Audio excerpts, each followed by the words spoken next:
Hello, my name is Cheryl Meyer, otherwise known as Cheryl M. Health Muse, and I am a health coach.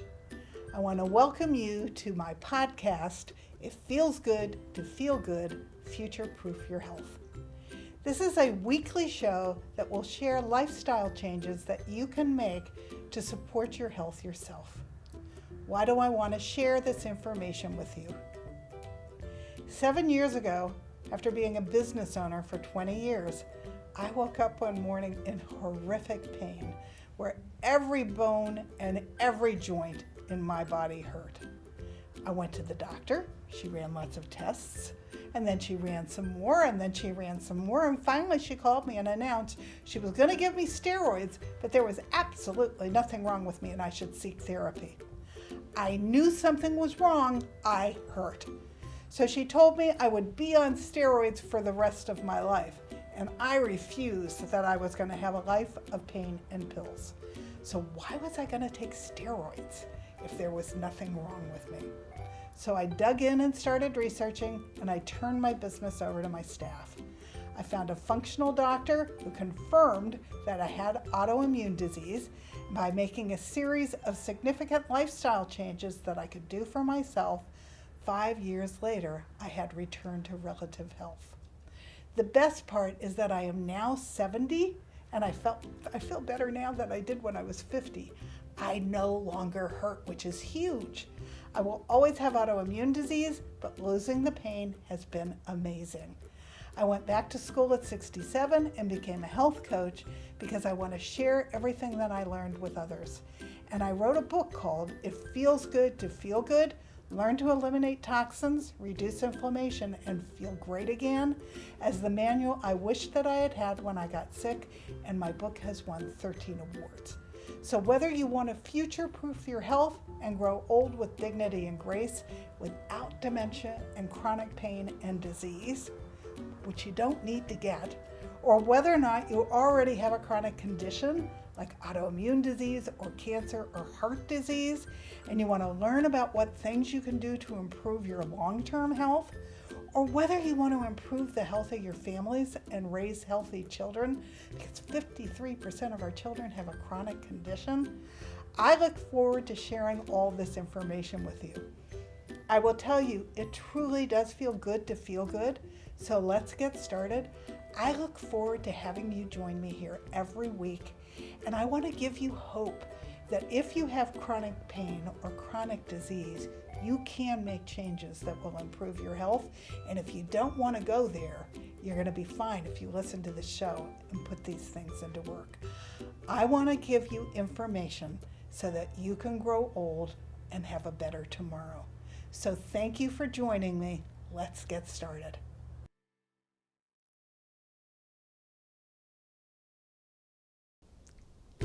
Hello, welcome back to It Feels Good to Feel Good. Today I want to talk about how do I convert a recipe to be something much more healthy. And I can do that with almost any recipe I can find. So this episode is called Use This, Not That. And it's an ingredient guide to make any recipe healthy. There are so many hidden toxins in our food, it's important to cook most of what you're going to feed your body so that you control what you're putting into it. I personally only buy organic, but I got autoimmune disease, as you all know now, 7 years ago, and so my body doesn't want anything to do with any of the pesticides or herbicides. I follow the guidelines that were published by EWG that you can find on my website called The Dirty Dozen and The Clean 15. If the fruit or the vegetable is on the Dirty Dozen side, I only buy it organic. If it's on the Clean 15, it doesn't matter. You can buy conventional when you're at the grocery store, and if it's in that in-between territory, then you get to choose whether you want to buy it organic or not. I choose to buy it organic. You may not choose to buy it organic. But it's important that you learn about all the things that are being sprayed on your food because those things could be poisoning your body. I avoid using processed food because it's loaded with chemicals. And I avoid things like canned soup because of the BPA that's on the inside of the can. There's also a lot of salt sometimes in soup, and you want to make sure that you don't get too much salt either. The only salt I use is sea salt, and I actually use a sea salt herb combination salt that cuts even the sea salt down when I'm seasoning my food and I'm cooking. Anything that's called natural flavors, I want you to pass, because if you start reading labels, if it says natural flavors on it, then you don't really know what that is. And 9 times out of 10, that's MSG. And MSG is actually still in processed food and fast food under 39 different names. And MSG is a neurotoxin, so you don't want MSG in your food, which is another good reason to cook your food, because when you cook, if you're cooking with fresh ingredients, you're not getting MSG in the food. The other thing that comes with processed food and fast food are synthetic non-food ingredients. And if you read the label and you don't know what it is, your body doesn't know what it is either. I want you to avoid anything on the label that says caramel flavor or caramel color. That's actually either something that's synthetic or it's the secretion from a beaver's butt, which isn't very pleasant sounding, but you really don't want it because it's really not very good for you, and that's what makes the brown color in broths and soups. So read your labels and avoid that. The other thing I want you to avoid when you're reading your labels is carrageenan, and carrageenan is in all kinds of stuff. It's from a sea plant, which sounds like it wouldn't be too bad for you because they're usually loaded with nutrients, but carrageenan is the exception to that rule, and it helps thicken things. So you'll find it in toothpaste, you'll find it in food, you'll find it in food and milks, and carrageenan is actually a known carcinogen. So where you see carrageenan, I want you to avoid buying that product. And by cooking, you're going to ensure that you get maximum nutrients from the food to fuel your body. So all of this is important in terms of making your body healthy. I also should share that I have 16 food sensitivities. And so I avoid all of those ingredients, and you don't have to unless you have your own food sensitivities, but you don't have to avoid mine. And my food sensitivities are unusual. A lot of herbs are sensitivities for me. Chicken has become a sensitivity for me. I used to eat so much chicken I thought I was going to cluck. Now I can't go near it because it gives me a flare, which in autoimmune disease means I puff up and then sometimes I get pain. So you want to make sure that you know what your sensitivities are. You can order a test either from Everlywell or from Meridian Valley without going through a doctor to get your own list of what your sensitivities are. And if you have any aches or pains, that's the first place I recommend that you start, because by identifying what your sensitivities are, you could avoid a lot of the pain in the future. So let's talk about how I approach cooking. It all starts with having great ingredients on hand all the time. So I keep dry goods in my pantry so that they're always on hand to use. I always have fresh farmers market vegetables and fruits on hand. My freezer has lots of grass-fed, grass-finished, and pastured meat. So I have grass-fed, grass-finished beef. I have pastured or heirloom pork. I have lamb, and he only likes to eat grass, so he's an easy guy to eat. I have, if I could eat chicken, I would have pastured chicken. And bison. Bison, which is buffalo, they like to eat grass, so they're clean and healthy to eat.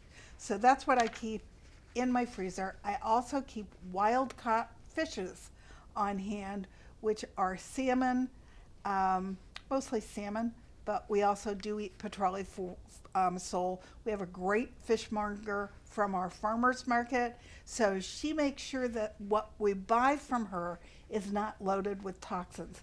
And so I recommend that you get to know your farm and you get to know where you're getting your food from, because that also helps you cook healthy for your body and for your family.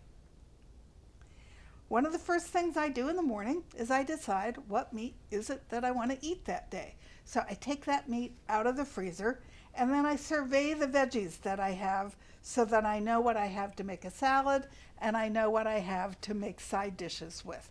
My rule of thumb is that 3/4 of my plate should be vegetables or fruits, mostly vegetables because fruits have a lot of sugar in them, and that I only eat enough meat as the size of a deck of cards. Now, I'm an A blood type, so I don't need as much meat as some people do. My husband is an O blood type, and he needs more meat, so he gets more meat when I serve our plates. But try to remember that 3/4 of what you eat should be vegetables, and preferably organic.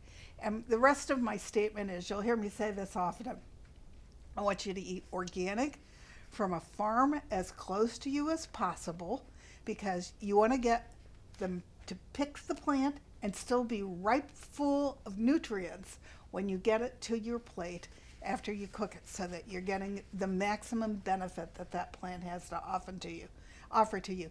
I want you to eat all the colors of the rainbow.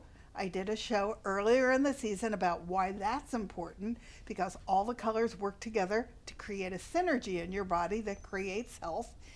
And I want you to eat seasonal, which means that now that it is the season that it is, there are certain things that are in abundance, and those are the things that you should be eating, both to save money, because supply and demand, where there's more, it will cost less, but it's also in tune with the season, means your body is in tune with the season when you eat those vegetables. If you're in an area of the country where you can't get seasonal vegetables all year round, then you can buy your organic vegetables frozen and still get the advantage of it getting picked and frozen, so you're getting maximum nutrients. So now I'm going to start to look for a recipe. I have lots of cookbooks that I use. My favorite authors of cookbooks are Danielle Walker and then Melissa Jowan, who has a series of cookbooks out called Well Fed. And then I love the whole Nom Nom Paleo series to make Asian food, which makes it fun. So Danielle Walker has probably the most American types of recipes, but they're all cleaned up. She also has autoimmune disease, so she cooks very clean to feed herself and her family as a result. And she has wonderful things like real deal chocolate chip cookies made with almond flour that taste like my mother's Toll House cookies. So whether you're making Christmas dinner, her cookbooks are fantastic to make the old favorites in a cleaned up way, or whether or not you're looking for the old standards that you grew up with, but you don't want any of the ingredients that are not good for your body. She's a good person to go to for that. A lot of times, though, I just go to my computer and sit down and Google, what am I going to do with my ground beef tonight? And it doesn't matter what kind of recipe I find, then I start playing, use this, not that. Some of the things that I do, for one thing, I am dairy sensitive. So I make dairy-free sauces. I can't have dairy, it's like kryptonite to me. So what do I do when I want a cream sauce? I soak cashew nuts overnight, and I also will steam half a cauliflower. And all of that goes into my Vitamix, which is a really powerful blender, but you could probably do it in a regular blender as well. And I give it a little whirl with some filtered water until it gets to the right consistency.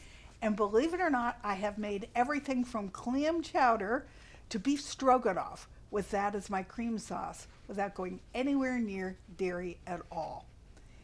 You then do all the seasonings that you would do if it was a dairy sauce. So I caramelize onions to go in it if it's a beef stroganoff. I cook mushrooms in ghee, which gets the butter taste if it's going into a stroganoff. I do garlic powder and onion powder, and I buy from Primal spices so that they're organic as well, which is important.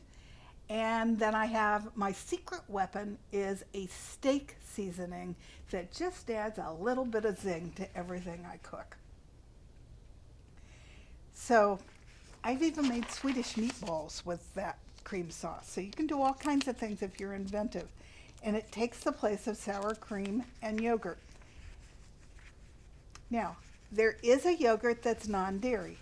And they even make a Greek yogurt. And it is made out of almonds. And it's by Kite Hill.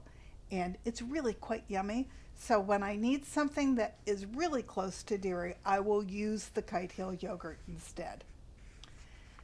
One of my very favorite things on a salad is ranch dressing, and figuring how to make that without dairy was a little tricky, but Danielle Walker had a fantastic recipe, and I'll post it on my website so that you can get it.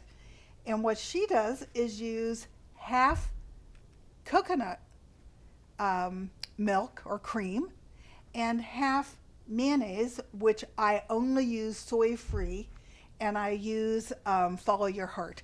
So you mix those two together, and then you add in your dill, your garlic, and your onion, and give it a whirl in a blender or a food processor, and it really tastes very much like ranch dressing. You'll be happy with it.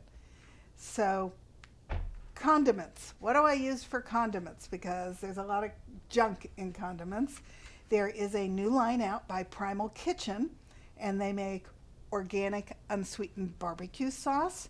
They make ketchup and mustard, and they do it without all the sugar and all the fake ingredients, which is what you want to avoid. If it's a fake ingredient, your body's not going to be able to utilize it, and it could cause you some harm.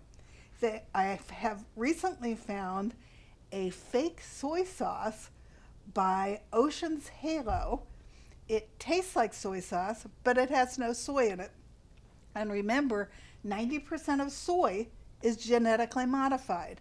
So I can enjoy sushi again because I have Ocean's Halo to use as my soy sauce. They also make a teriyaki sauce that's quite good. Butter and margarine. I can't use them. I could probably use margarine, but margarine is all fake ingredients, so I don't go near it. And I can't eat butter because it's dairy. But ghee is butter that's had the milk solids removed. So the casein and the whey are gone. And so I use ghee, and I use it a lot when I cook because I love the taste of butter in my cooking, and I don't have the downside of it actually bothering me because of my sensitivity to dairy. If canola oil is on the ingredient list in the product that you're buying, I want you to avoid it. And I want you to avoid any vegetable oils, which is corn, soy, safflower, soybean, sunflower oils, because all of those are genetically modified. So remember, they have Bt toxin in them, which is not good for you. So learn to cook with avocado oil, ghee, coconut oil, and if you're not going to cook on a high heat, olive oil. But olive oil has a low smoke point, so you don't want to cook on high heat with olive oil. You want to save it and use it in your salads and things that are not on high heat. Tomato products. This one was a surprise to me. I only use organic tomato products. That wasn't the surprise because a lot of tomatoes are genetically modified again.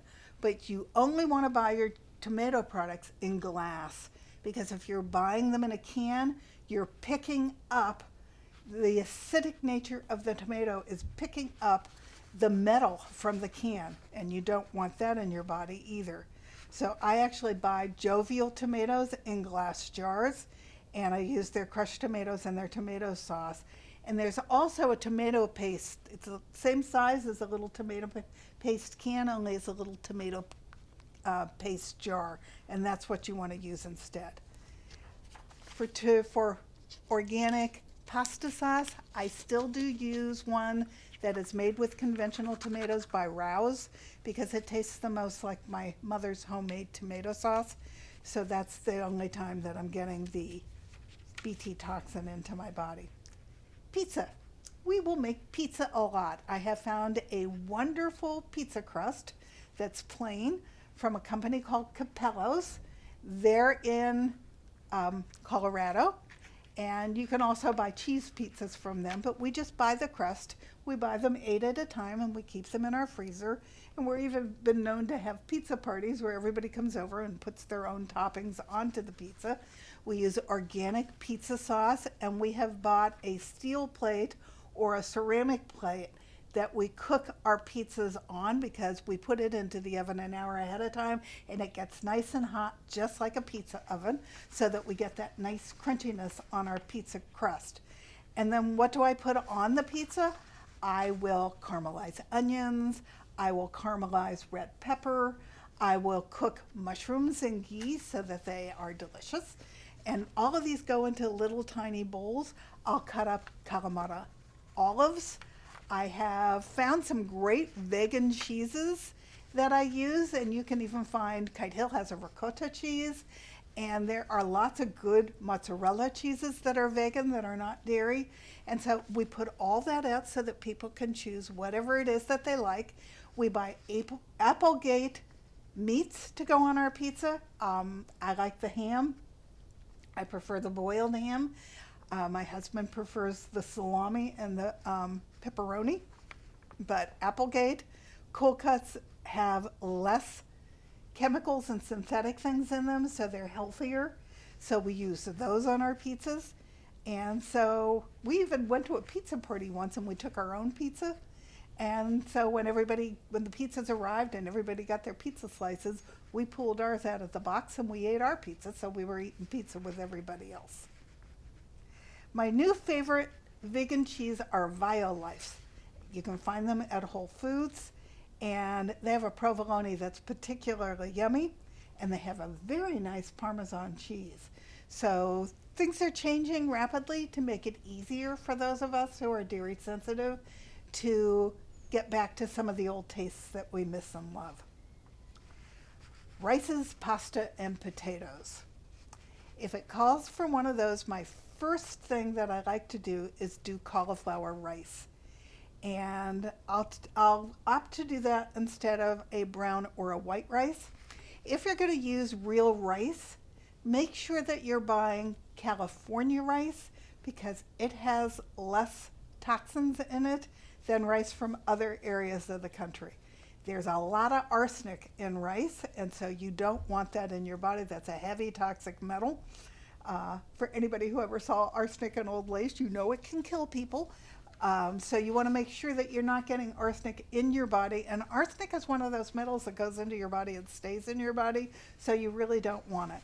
So California rice has the least amount of arsenic in it. Or make cauliflower rice. And how do you do that? If you've never done it before, you buy cauliflower. While it's raw, you cut it into the little florets. You throw it either into a Vitamix or a food processor and let it bounce around in there until it's riced. And it gets down into little tiny pieces just like rice. And then I have done all kinds of things with cauliflower rice. I made it Moroccan one night by adding apricots and raisins and cinnamon and cumin and sun-dried tomatoes. It was delicious. I have made it Italian by adding Italian green olives and sun-dried tomatoes. And then things that are more Italian, I add Amori organic spices to it to make it taste more Italian. You can make it Greek and add Kalamata olives to it. And then there is a new vegan feta cheese by Violife that tastes pretty much like feta, and so that helps make it into Greek. And I even made it into paella one night with saffron and all of the appropriate seafood. So get creative. The thing is, if you haven't been cooking, you're probably nervous to be this experimental, but it doesn't take very long, and you get a rhythm. And once you get the rhythm, you can cook all kinds of interesting things if you allow yourself to let loose and be creative. It just takes a while for you to get to the point where you're willing to be creative and taste as you go until it tastes like whatever it is that you are trying to duplicate. The next thing I do sometimes is I make, instead of mashed potatoes, I make mashed cauliflower. The very first person that I coached told me that her husband was a meat and potato kind of guy, and she wanted to get away from the potatoes. So I convinced her to try making mashed cauliflower. She said it will never go over with her husband. I said, give it a try. So she called me the next morning and told me her husband told her it was the best mashed potatoes he had ever eaten. You steam the cauliflower, you then throw it into your blender or your Vitamix or your food processor with butter and your seasonings, and you just watch the consistency. You don't want it too mashed. You want it to have a little texture, and then you serve it just like mashed potatoes. It's really quite delicious. And it's amazing how cauliflower can take on all kinds of different flavors that are fun.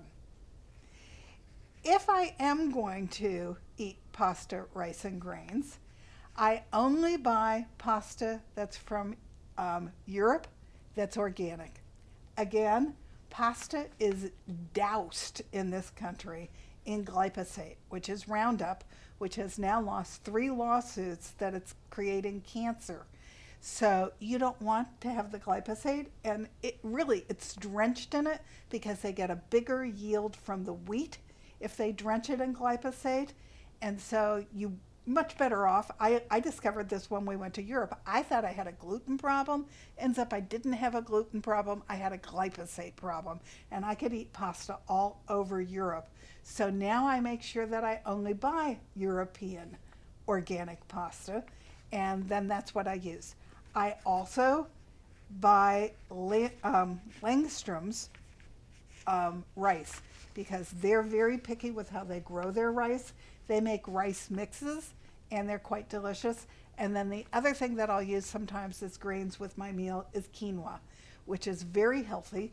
And you can add all kinds of fun things to quinoa to make it a little bit different. Chop up some vegetables, chop up some tomatoes and add them in, add some seasonings to it. It's really a lovely side dish. So that gives you some things that you can play around with to go with whatever the organic pastured meat was that you took out in the morning. Spaghetti squash is a great way to have pasta. You actually cut it open, you seed it, you put it on a baking sheet face down, and you bake it until the pasta, quote unquote, the strands of squash come right out of it and they look like pasta. And then you can eat them with your tomato sauce, or you can add garlic and butter to it, and it's quite yummy. And then I've also done spiralized zucchini, which I have a spiralizer, which is a little machine that you turn a wheel and it comes out the other end, and it looks like pasta again, only it's zucchini. When I first started eating healthy, I went to a party and I took spiralized zucchini and I made a raw tomato sauce to go with it. And it was quite a large group of people, and before I turned around, it was all gone. I didn't even get any. So it can be a delicious side dish. So don't be afraid to experiment and try new things that are healthy for your family and your children's bodies. Potatoes. When I first got sick, I totally avoided potatoes. Now I only buy organic potatoes because there's 39 pesticides on a conventional potato. One of the pesticides they put on the potato is so that it won't grow in the little eyes. So if you buy organic, you don't get any of that, and you don't want it. Out of the 39 pesticides that are on a potato, something like half of them are neurotoxins. So you really don't want that in your body, and you really don't want that in your children's bodies. But here we go. I have the list. 6 are carcinogens, 12 are hormone disruptors, 10 are neurotoxins, 6 are developmental or reproductive toxins, and 9 are honeybee toxins, which means they're killing the bees. And remember, we have a problem where we're killing off our bees with our crops. No bees, no pollination, no crops. So it's important that we don't do that because we need our honeybees. So I mash them. Sometimes I slice them very thin and I bake them so they get nice and brown and crunchy. And I also make sweet potatoes often, which are loaded with nutrients. And I also make those into sweet potato chips by slicing them thin and baking them until they get crunchy, or by frying them up in a pan with a little bit of ghee, because the ghee is good for me, and they're really quite delicious as a side dish. And then finally, on occasion, we will actually eat potato chips, but I only buy organic potato chips for the same reason, and I only buy potato chips that have been done in an oil that I approve, like avocado oil or ghee. And you can find potato chips that have been cooked in both those things. Okay, let's talk about sugar and other sweeteners. You don't want to use fake sugar. It's even worse than the real thing, and the real thing is pretty bad for your body. Fake sugars, if it's the blue packet or the pink packet, are neurotoxins. If it's the yellow packet, it destroys all your good gut bacteria. So you don't want either one, so avoid them. The only fake sweetener that we use is stevia, and even at that, we use it in small amounts. And you only want, when you buy stevia, you want it to be all stevia. You don't want to be a stevia dextrose combo, because dextrose means that it's a sugar again. So let's talk about real sugar. Real sugar is as addictive as cocaine and heroin. And your body starts to crave it, and it turns off your appetite hormones, so that, have you ever eaten a big meal and then wanted more, even though you knew you shouldn't be hungry? Your body started screaming more, more. That's because you're addicted to sugar. And so your body didn't get enough real nutrition, so it's asking for more. And what you think you want is more sugar. It's really not good for you, and you need to detox off the sugar. And if you do, it takes about 3 weeks, and it will make you sick as a dog, but when you come out the other end, you're going to feel much better. So what do I do instead of sugar? I do use some sugar, but I never use cane sugar or fructose in anything. Not when I bake, it never goes in my body anymore. But when I bake, I will either use honey, because there are trace elements in honey that are good for me. I will use maple syrup, because there are trace elements in maple syrup that are good for me. But my number one choice is coconut sugar, because it's a low glycemic sugar, so that it doesn't impact my blood sugar levels the same way as the other sugars. So if I'm going to make cookies or cakes or brownies, they are not everyday treats. I don't make them very often, but I'm probably going to use coconut sugar when I make them. And when I make those treats, I'm not going to use wheat, not even organic wheat. Most likely, I'm going to use almond flour. I like to use Honeywell because it's a very fine flour, and it makes really delicious baked goods. So I actually get asked all the time by my friends to bring my chocolate chip cookies, or to bring my chocolate chip dried cherry scones. Both are made with coconut sugar, both are made with almond flour, and both are really yummy. I don't like to cook with stevia, by the way. I don't like the taste in cooking. And erythritol, or any of the alcohols, and I'm gonna pronounce it wrong. Anything with ITOL at the end of it is a sugar that is a sugar alcohol. Now, the sugar alcohols go straight through me, so I stay away from them. They do not do that to everybody. There's a lot of recipes out there with erythritol, so you might want to consider cooking with those, unless they bother your body the same way that they bother mine. Sorbitol that's in chewing gum is actually baby laxative, so all of the alcohol sugars do the same thing to me. And so it's not a good choice for everybody. Just thought I'd mention that. Okay, what do I do instead of whipping cream? I put a whole can of coconut cream and get it super cold in the refrigerator. Then I pour off the extra liquid and I whip the coconut cream, and it whips up just like whipping cream. And so one of our favorite desserts to serve when we have company is fresh berries and coconut cream. And it really is quite delightful. So I recommend that you give it a try, because the coconut cream is very good for you. What do I do with cocoa and chocolate? Number one, I use organic cocoa. Cocoa's another crop that's grown very dirty with lots of pesticides. And if I need chocolate chips, I buy Real Life that are soy free, and they're 69% chocolate. And the rule is that you want to be as close to 70% or darker than that when you're doing the chocolate. We do have a piece of chocolate at night often, and we make it from Theo, Theo, and we buy the 70% or darker versions of it. It doesn't have any soy lectin, and remember, wherever there's soy, there's genetically modified, which means there's Bt toxin, so we avoid that. Tea and coffee. All right, let's talk about tea first. There are 3 brands of tea that I recommend because they come in paper pouches, and they are washed, and they're organic, and then they're washed before they're made into tea.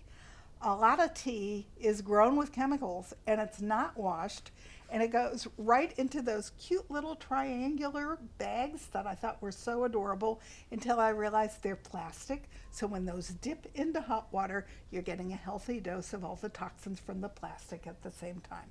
So the 3 brands I recommend for tea are Yogi, Numi, and traditional Macinos. Those are in paper bags, they're organic, and so there's nothing in there that's toxic that's going to hurt your body. Coffee.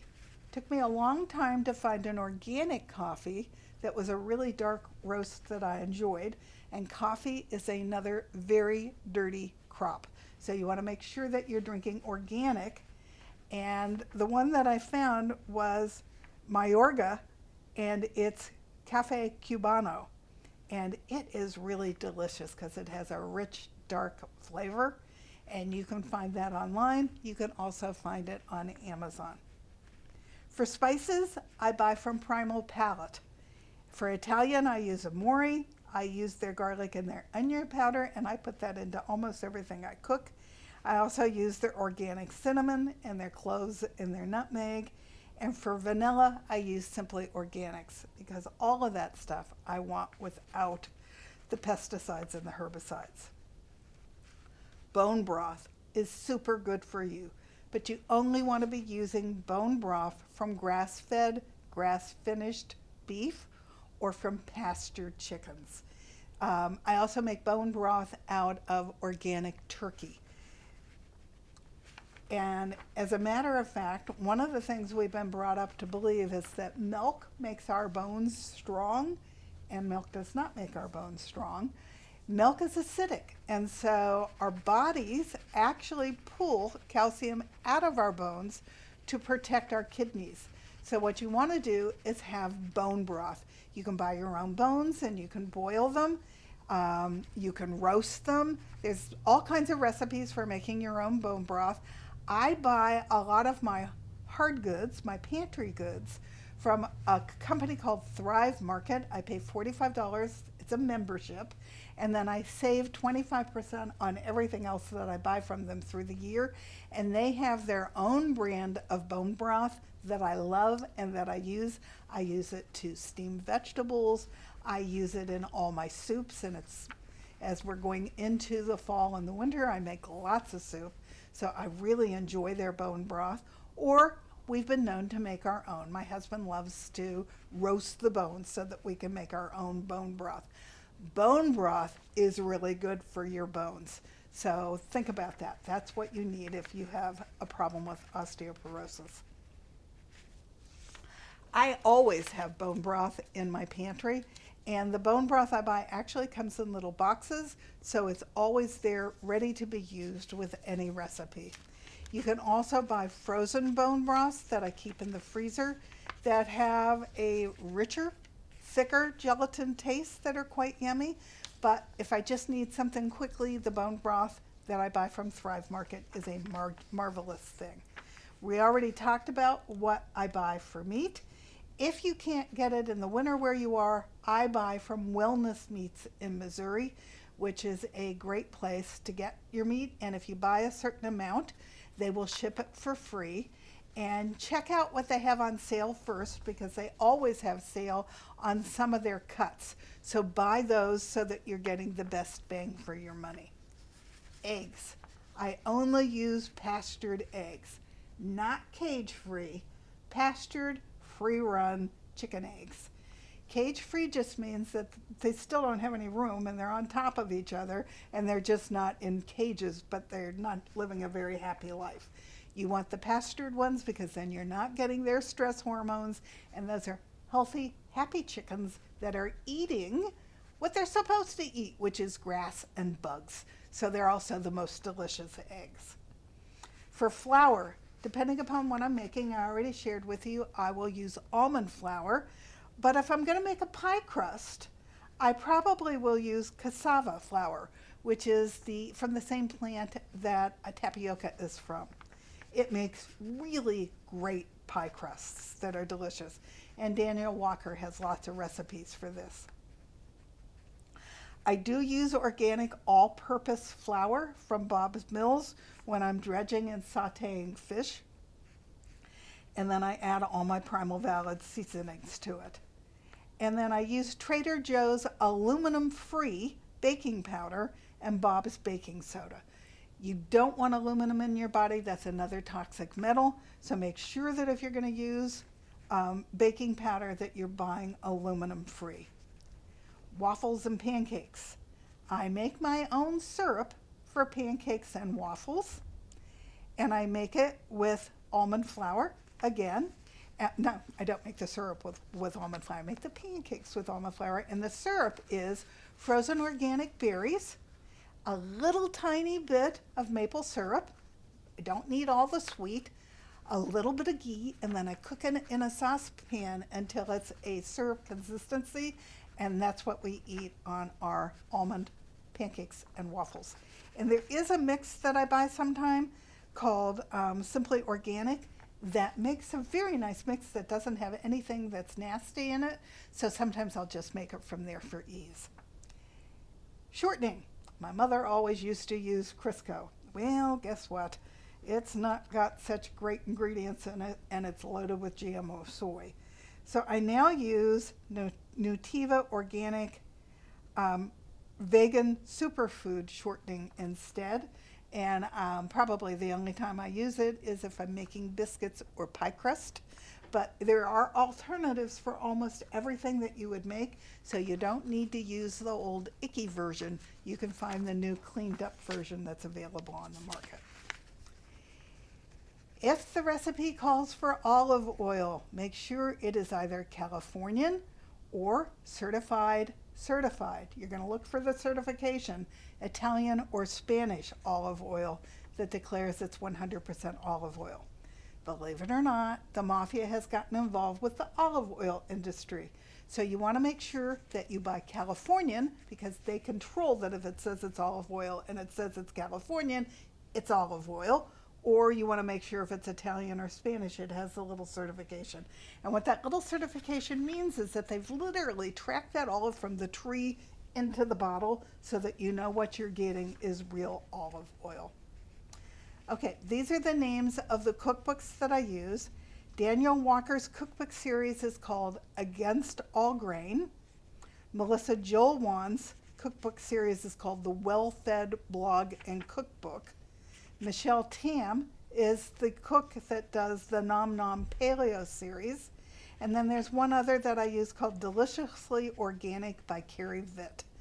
And they all have recipes for normal cooks that are delicious, easy to follow, non-complicated, and relatively quick. In the beginning, I only cooked from those cookbooks. And as I shared with you now, I literally go right to the internet, look up a recipe, immediately convert out all the ingredients, and then I taste as I cook.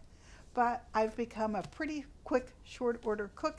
It doesn't have to take you forever to cook. And if you have the right ingredients on hand, you can actually cook pretty quickly. It usually takes me less than a half an hour from when I walk into the kitchen until it's either in the pan cooking, in the oven cooking, or ready to go on the plate.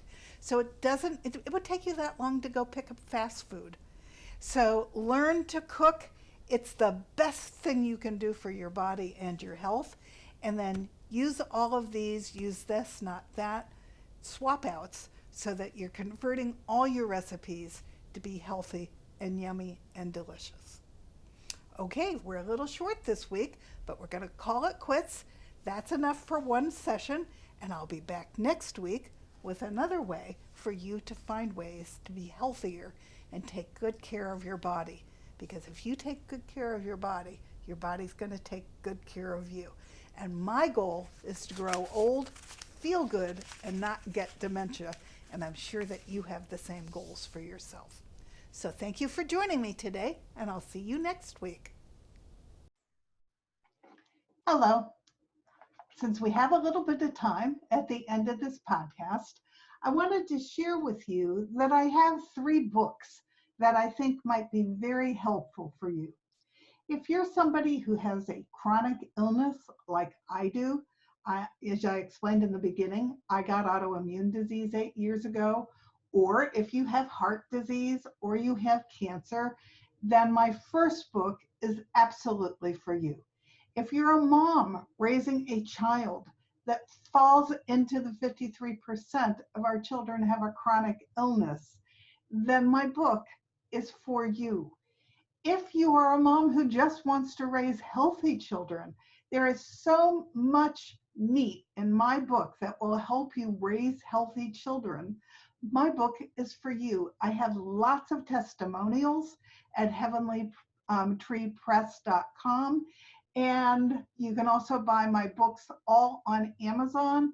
And I wrote them because I wanted to share tips with you that will help you live a healthier life and to thrive. So my first book has won 13 awards. I've had many people write to me and tell me that literally my book saved their life. It's certainly everything I write down saved my life. I now am a woman with autoimmune disease that has no pain. So first I want to tell you about that book, which is called It Feels Good to Feel Good, Learn to Eliminate Toxins, Reduce Inflammation, and Feel Great Again. Now my second book that I want to tell you about is also available on Amazon, and it will be published by the time you see this podcast. And it's called Feeling Good, Living Low Toxin in Community and Everyday Life. The first book was about how I purged all the toxins out of my home and my immediate life. But we don't live isolated lives. I get into community all the time. I have friends that I want to see. We have family that we dearly love. So we travel. I wanted to share all my tips of how I stay very low toxin, no matter where in community I am. So that was what I wrote about in that book. And I do cover 4 chapters directly on how to raise healthy children. And I also have a series of chapters on how to be a great pet guardian, because all the toxins that I'm dealing with and you're dealing with, your pets are also dealing with. So that book will also be available on Amazon, and it should be published by the 1st of May. And then my third book is I did a little journal because I was in a group of women and we discovered that none of us were doing a good job of giving ourselves credit for our daily victories. So I did a It Feels Good to Feel Good daily victory journal to celebrate your daily wins and practice gratitude. And it's just a little book for you to write down what you accomplished yesterday so that you can take a moment and ponder it and enjoy it and give yourself credit for it. And then I have done a practice of gratitude now for many years, where I write down things that I'm very grateful for each morning. I do that, if you watched my first podcast, because it sets my day off on a positive foot. And so this is a little journal that gives you a place to write down what you're grateful for and what you've accomplished.